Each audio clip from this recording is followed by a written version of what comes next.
Hello प्यारे विद्यार्थियों, तो कैसे हैं आप सभी। आज की इस क्लास में पॉलिटी से संबंधित 10 ऐसे महत्वपूर्ण प्रश्न लेके आया हूं जो परीक्षाओं में कई बार पूछे जा चुके हैं।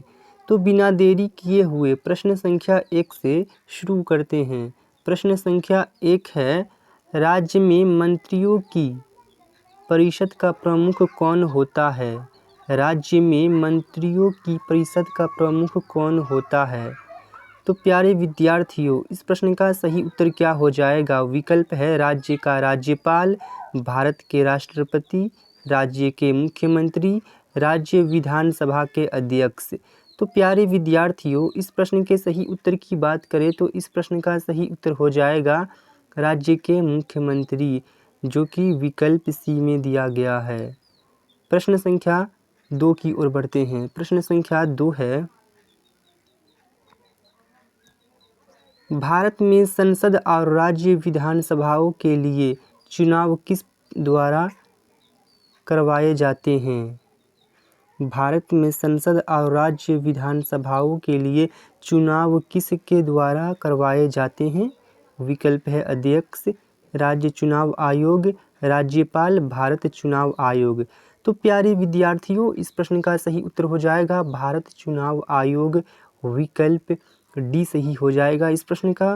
प्रश्न संख्या 3 की ओर बढ़ते हैं। प्रश्न संख्या 3 है, भारत में राजनीतिक शक्ति का मुख्य स्रोत क्या है। भारत में राजनीतिक शक्ति का मुख्य स्रोत क्या है। विकल्प है लोग यानी कि जनता, संविधान, संसद या संसद और राज्य विधानसभाएं। तो प्यारे विद्यार्थियों, इस प्रश्न के सही उत्तर की बात करें तो इस प्रश्न का सही उत्तर हो जाएगा विकल्प ए, लोग यानी कि जनता। प्रश्न संख्या 4 की ओर बढ़ते हैं। प्रश्न संख्या 4 है, वर्तमान में भारत में कितने उच्च न्यायालय हैं। तो इस प्रश्न का सही उत्तर क्या हो जाएगा। विकल्प है 22, 23, 31, 25। तो इस प्रश्न का सही उत्तर हो जाएगा विकल्प डी 25। वर्तमान भारत में 25 उच्च न्यायालय है। प्रश्न संख्या 5 की ओर बढ़ते हैं। प्रश्न संख्या 5 है, संपत्ति का अधिकार किसके शासन के दौरान मौलिक अधिकारों की सूची से हटा दिया गया था। ये प्रश्न बहुत महत्वपूर्ण है। संपत्ति का अधिकार किसके शासन के दौरान मौलिक अधिकारों की सूची से हटा दिया गया था। तो इस प्रश्न का सही उत्तर हो जाएगा विकल्प बी, मोरारजी देसाई सरकार के समय में। प्रश्न संख्या 6 की ओर बढ़ते हैं। प्रश्न संख्या 6 है, भारतीय नागरिकों के मौलिक कर्तव्यों को संविधान में कब शामिल किया गया था। भारतीय नागरिकों के मौलिक कर्तव्यों को संविधान में कब शामिल किया गया था। तो इस प्रश्न के सही उत्तर की बात करें तो इस प्रश्न का सही उत्तर हो जाएगा विकल्प बी 1976।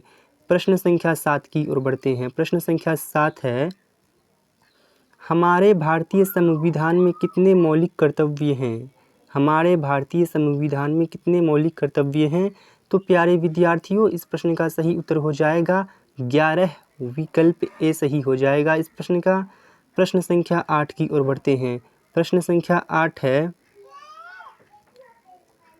भारतीय संविधान के अनुसार संपत्ति का अधिकार एक है।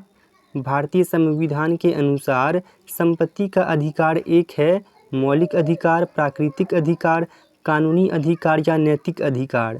तो प्यारे विद्यार्थियों, इस प्रश्न का सही उत्तर हो जाएगा कानूनी अधिकार। विकल्प सी सही हो जाएगा इस प्रश्न का। प्रश्न संख्या 9 की ओर बढ़ते हैं। प्रश्न संख्या 9 है, भारतीय संविधान में संघीय प्रणाली की अवधारणा किससे ली गई है। भारतीय संविधान में संघीय प्रणाली की अवधारणा किससे ली गई है। आयरलैंड से, ऑस्ट्रेलिया से, जर्मनी से या कनाडा से। तो प्यारे विद्यार्थियों, इस प्रश्न का सही उत्तर हो जाएगा विकल्प डी, कनाडा। प्रश्न संख्या 10 है, भारत के नागरिक किस उम्र में मतदान कर सकते हैं। तो क्या हो जाएगा इस प्रश्न का सही उत्तर। विकल्प है 18 वर्ष, 21 वर्ष, 22 वर्ष, 25 वर्ष। तो प्यारे विद्यार्थियों, इस प्रश्न के सही उत्तर की बात करें तो इस प्रश्न का सही उत्तर हो जाएगा विकल्प ए 18 वर्ष। तो आप लोगों ने इन 10 प्रश्नों में से कितने प्रश्नों का सही उत्तर कर पाए हैं नीचे कमेंट बॉक्स में करके बताइए। मिलेंगे जल्द ही किसी अगली वीडियो के साथ।